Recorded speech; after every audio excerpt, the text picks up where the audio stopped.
అలాంటి వాడి జోలికి 40 ఏళ్ళు ఎవడు రాలా. వచ్చాడు బచ్చా, చూపిస్తా, వదిలిపెట్టను. ఏంటో ఆయన ప్లేస్ చరిత్రలో చూపించే బాధ్యత నాది.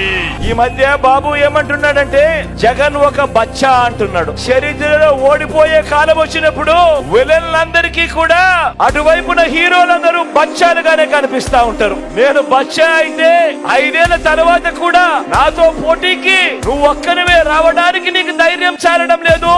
6 మందిని వెనకేసుకొని వస్తా ఉన్న నిన్నేమనాలి అని అడుగుతా ఉన్నాను.